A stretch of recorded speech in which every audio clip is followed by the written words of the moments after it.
Bonjour, aujourd'hui nous allons voir un autre produit liposomé extrêmement important qui est le coenzyme Q10 liposomé.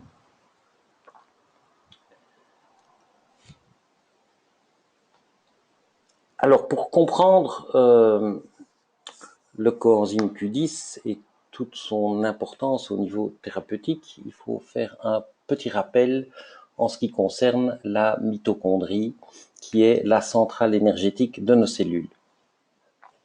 Vous savez que la respiration cellulaire est une réaction qui produit de l'énergie et que cette réaction se produit dans les mitochondries qui vont utiliser de l'oxygène et du glucose, éliminer du gaz carbonique, de l'eau et en même temps produire de l'énergie.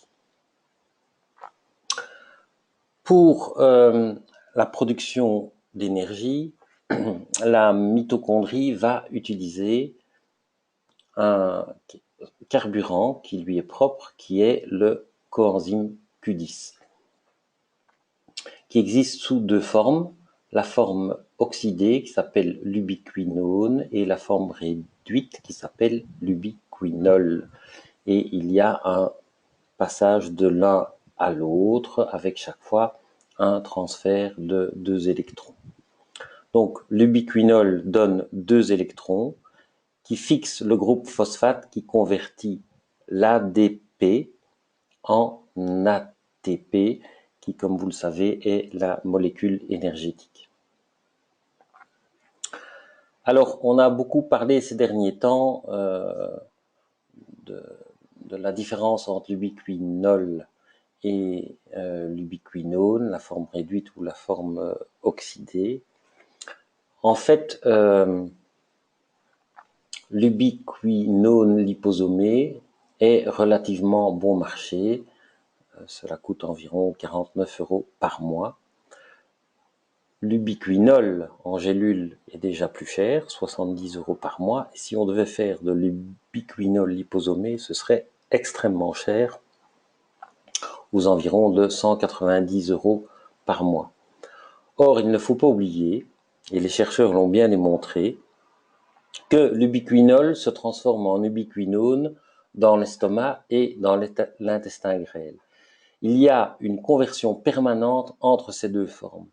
Cette conversion d'une forme à l'autre ne devrait pas nous surprendre puisque les coenzymes Q10 sont des molécules redox qui tour à tour perdent des électrons et deviennent oxydées et gagnent des électrons pour être réduites. Le principal avantage d'utiliser l'ubiquinone, c'est son prix et en fait il atteint les mitochondries dans des quantités plus élevées sous forme liposomale que l'ubiquinol en gélule. Alors pourquoi est-il important de se supplémenter en coenzyme Q10? Eh bien parce que l'ubiquinone diminue avec l'âge, avec le stress qui touche de plus en plus nos concitoyens actuellement, les maladies en général, le sport intensif et la consommation de statines. Nous voyons ici sur ce graphique qu'à 20 ans, nous avons 100% de notre stock d'ubiquinone et que malheureusement avec l'âge, ce stock diminue dans des proportions variables en fonction des organes. Vous voyez ici en rose la diminution au niveau des poumons, en brun la diminution au niveau du foie, en mauve la diminution au niveau des reins et en rouge la diminution au niveau du cœur. Vous constatez que cette diminution au niveau cardiaque est très importante puisque à 40 ans, on n'a déjà plus que 68,2% de ses réserves d'ubiquinone et qu'à 80 ans, il n'en reste que moins de la moitié. Alors, quelles sont les indications de ce coenzyme Q10 liposomé? Eh bien, la grande indication du coenzyme Q10, c'est le cœur, c'est vraiment la vitamine du cœur. Comme vous le savez, le cœur est un muscle creux qui pompe le sang à travers tout l'organisme, permettant aux cellules de recevoir oxygène et nutriments. et d'éliminer leurs déchets via les veines. Le cœur donc effectue un travail considérable puisqu'il fait circuler 5 litres de sang par minute dans l'organisme.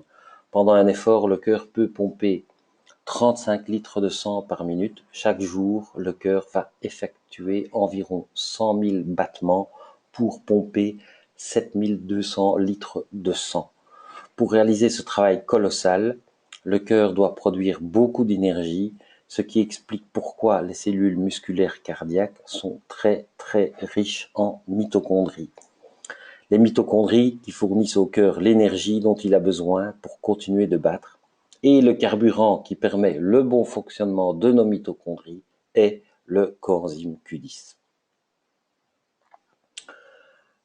On voit ici un graphique représentant la concentration en coenzyme Q10 dans le tissu cardiaque, et comme je vous le disais précédemment, vous voyez qu'on a un taux qui est maximum vers 20 ans, mais que malheureusement après, ce taux de coenzyme Q10 au niveau cardiaque diminue de façon importante.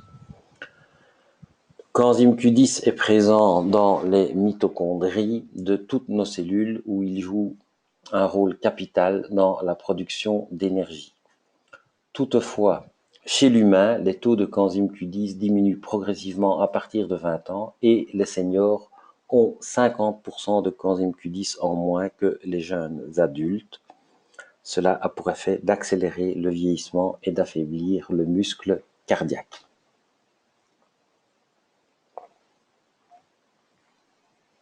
Le coenzyme Q10 va réduire le mauvais cholestérol, donc le LDL cholestérol, principalement donc les fractions les plus denses qui sont aussi les plus athérogènes. Les LDL oxydés sont impliqués dans le développement de l'athérosclérose. Les LDL oxydés, suite à un stress oxydant, ont des propriétés pro-athérogéniques puissantes. Lorsque des LDL sont soumises à un stress oxydant, le premier antioxydant consommé est le coenzyme Q10. De ces observations découle tout naturellement l'idée que la prise d'un complément riche en coenzyme Q10 puisse atténuer ou du moins retarder le phénomène d'athérosclérose. Nous voyons ici sur ce graphique 53 hommes en bonne santé entre 21 et 48 ans qui ont été supplémentés en ubiquinol à raison de 150 mg par jour pendant 14 jours, et l'on voit ici les réductions au niveau des LDL qui est quand même relativement importante. Le coenzyme Q10 a aussi comme grande indication le traitement de l'insuffisance cardiaque. L'insuffisance cardiaque se produit lorsque le cœur ne peut plus effectuer efficacement son travail de pompe et qu'il n'assure donc plus un débit sanguin suffisant au bon fonctionnement des tissus. Cette pathologie touche principalement des personnes âgées dont le cœur est tout simplement fatigué, usé. On les reconnaît facilement par une observation simple. Ces personnes ne peuvent plus s'allonger à plat et sont obligées de dormir en position semi-assise avec plusieurs oreillers dans le dos sous peine d'étouffer. Le traitement par ubiquinone à la dose de 300 mg par jour soutient des processus pertinents pour le métabolisme énergétique dans les cellules cardiaques, apportant ainsi une force supplémentaire aux muscles cardiaques. 14 études randomisées contrôlées menées entre 1984 et 1994 ont fait l'objet d'une méta-analyse en 1997 et ont montré que l'administration de coenzyme Q10 pouvait améliorer la fonction cardiaque de patients atteints d'insuffisance cardiaque par une augmentation significative du volume d'éjection systolique au repos. En moyenne, l'augmentation de la fraction d'éjection est de 17%, ce qui est déjà extrêmement important chez un insuffisant cardiaque. Quand on arrive à lui augmenter sa fraction d'éjection de 17%, il se sent nettement mieux. Le coenzyme Q10 va être aussi favorable pour le traitement de l'hypertension artérielle. Comme vous le savez, la pression artérielle se définit comme étant le différentiel entre la pression systolique et la pression diastolique. La pression systolique dépend de l'activité cardiaque et de l'élasticité des artères, tandis que la pression diastolique, surtout de l'écoulement du sang, c'est-à-dire de la résistance périphérique à la masse circulante. Les cellules endothéliales qui tapissent la totalité des vaisseaux influencent fortement le flux sanguin via notamment la libération de molécules possédant des propriétés vasodilatatrices comme le fameux radical du monoxyde d'azote qu'on appelle le NO. Un mauvais fonctionnement de ces cellules engendre par contre la libération de radicaux libres oxygénés en grande quantité qui interagissent directement avec le NO et contribuent à augmenter la vasoconstriction et donc la tension artérielle. Par ses propriétés antioxydantes, le coenzyme Q10 permet de protéger le NO contre la destruction par les radicaux libres. Une récente méta-analyse, 12 études cliniques, incluant un total de 362 patients, conclut que la prise de coenzyme Q10 à une dose moyenne de 100 mg par jour pendant un minimum de 10 semaines, et ceci en complément du traitement conventionnel, permet de diminuer chez des sujets hypertendus les pressions sanguines systoliques et diastoliques, respectivement de 17 mm et 10 mm de mercure, sans observation d'effets secondaires. Qu'en est-il du coenzyme Q10 en cas de maladie coronaire? Eh bien, le coenzyme Q10 améliore la tolérance à l'effort et donc augmente le seuil d'apparition de l'angine de poitrine chez le patient coronarien. Cette action paraît liée à son effet protecteur des cellules musculaires cardiaques après une période d'ischémie. Les mécanismes d'action du coenzyme Q10 pourraient être multiples. Il pourrait agir en maintenant un niveau adéquat de phosphorylation oxydative, en augmentant la synthèse d'ATP et en réduisant la formation de radicaux libres. Il n'est donc pas impossible que le coenzyme Q10, qui agit selon un mécanisme complètement différent des autres médicaments actuellement utilisés, vienne dans le futur s'ajouter à un arsenal thérapeutique anti-angoureux déjà en vigueur. Alors on ne peut pas parler du coenzyme Q10 sans évoquer le fameux scandale des médicaments anti-cholestérol, les statines pour ne pas les citer. Depuis les années 90, une bonne quinzaine d'études cliniques ont montré que la prise de médicaments à action hypocholestérolémiante, comme les statines, entraîne une diminution significative de la concentration plasmatique en coenzyme Q10.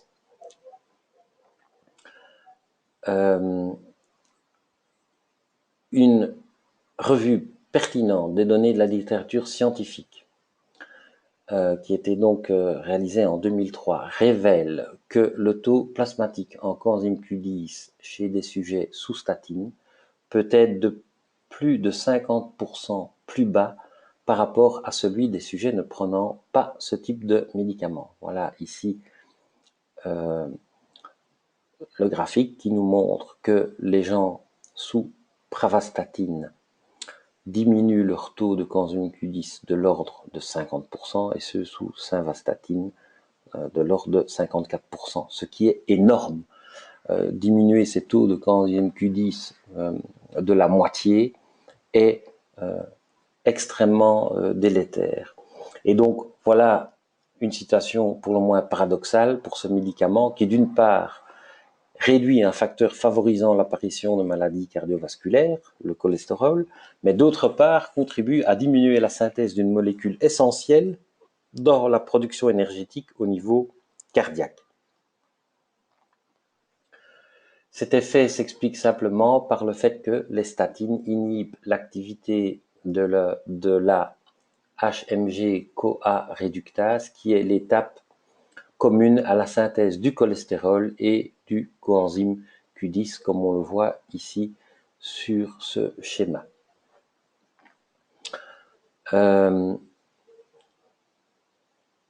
Ici, un graphique intéressant où on a étudié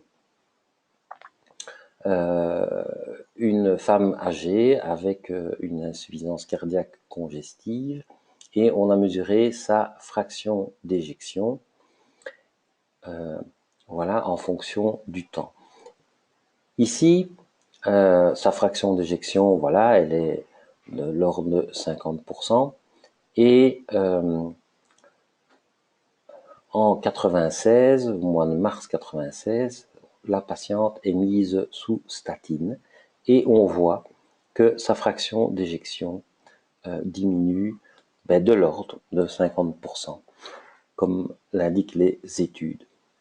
Ici, on arrête la prise de statine et automatiquement la fraction d'éjection remonte à son niveau antérieur. Et bien sûr, cette baisse de la fraction d'éjection est due à la diminution des réserves de coenzyme Q10. J'adore cette citation qui est d'un cardiologue. Nous sommes au début de la plus grande tragédie médicale que l'humanité ait jamais vue. Jamais auparavant, dans l'histoire, les professions de santé n'ont sciemment provoqué un déficit en éléments nutritifs, mettant en danger la vie de millions de personnes en bonne santé, simplement en restant les bras croisés avec arrogance et en attendant de voir ce qui va se passer. Je ne peux m'empêcher de regarder ma merveilleuse profession avec un mélange de douleur et de mépris. Fin de citation. Après donc ces nombreuses propriétés au niveau cardiaque, le coenzyme Q10 est aussi peut être considéré comme une vraie vitamine anti-âge. Voilà encore un graphique qui rappelle que les taux de coenzyme Q10 sont à leur maximum autour de 20 ans, mais malheureusement ensuite diminuent avec l'âge. Donc cette concentration en coenzyme Q10 dans les organes vitaux est maximum vers 20 ans, ce qui explique pourquoi c'est la période de la vie où nous avons le plus d'énergie, tandis que les seniors ont 50% de coenzyme Q10 en moins que les jeunes adultes et perdent ainsi leur vitalité.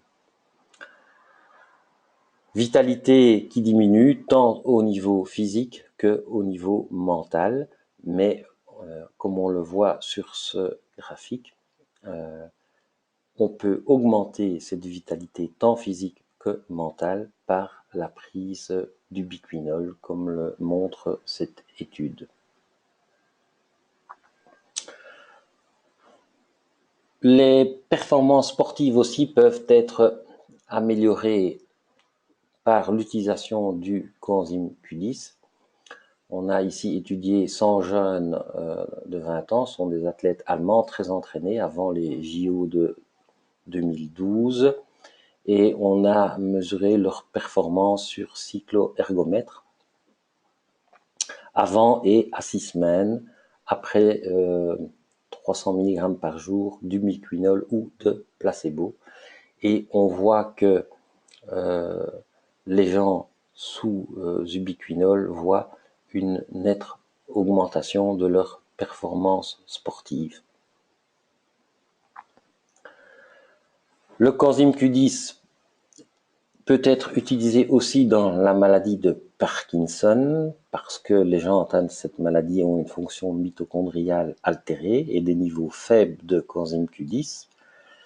Le coenzyme Q10 est susceptible de protéger la région du cerveau endommagée par la maladie Parkinson. Il est bien connu que le complexe 1 de la chaîne respiratoire est déficient chez les patients atteints de la maladie Parkinson. L'étude de Schulz et al. A été menée afin d'évaluer l'intérêt de contrecarrer ce déficit et de ralentir la dégradation fonctionnelle du parkinsonien par un apport exogène en coenzyme Q10 à très forte dose, 1200 mg, des résultats encourageants devant être confirmés par de plus vastes études. Une indication un petit peu marginale, mais qui est extrêmement intéressante parce que je ne connais rien d'autre en médecine naturelle pour traiter ce problème, c'est le problème de la parodontite. Parodontite, aussi appelée parodontose, qui touche environ 80% des adultes. Mal soignée, elle entraîne le déchaussement ou la chute des dents. L'étude de Litaroux et al. A mis en évidence une déficience en coenzyme Q10 chez les patients atteints de parodontite. La méta-analyse de Prakash annonce clairement que l'administration orale de coenzyme Q10 augmente la concentration de celui-ci dans le parodonte pathologique et agit positivement sur l'inflammation parodontale. Dès lors, le coenzyme Q10 a un rôle d'aide au traitement de la parodontite chronique et permet d'augmenter la résistance des tissus parodontaux aux bactéries parodontopathogènes. Encore une indication du coenzyme Q10, c'est au niveau de la fertilité masculine.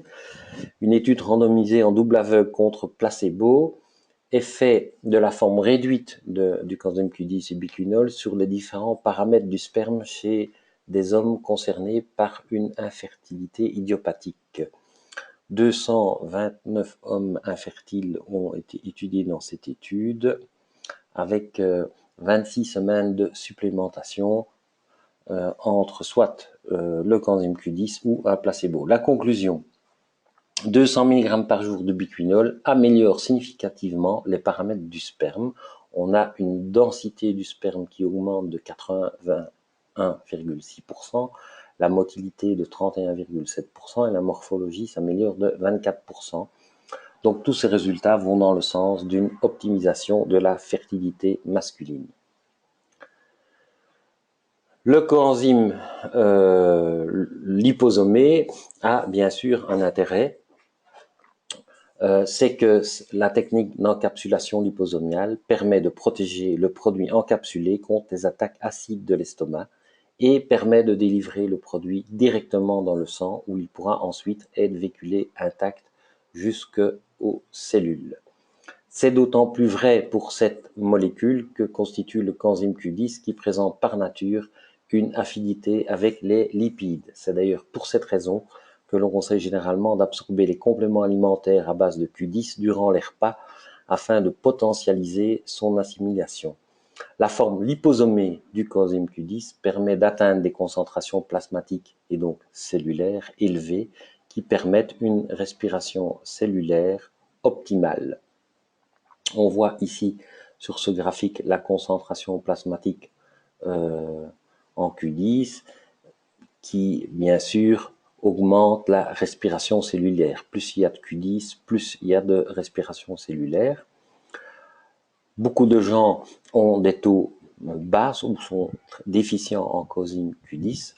Voici ici en jaune le niveau physiologique et quand on administre du coenzyme Q10 liposomé, vous voyez qu'on permet d'augmenter très fortement cette respiration cellulaire. Le coenzyme Q10 liposomé se présente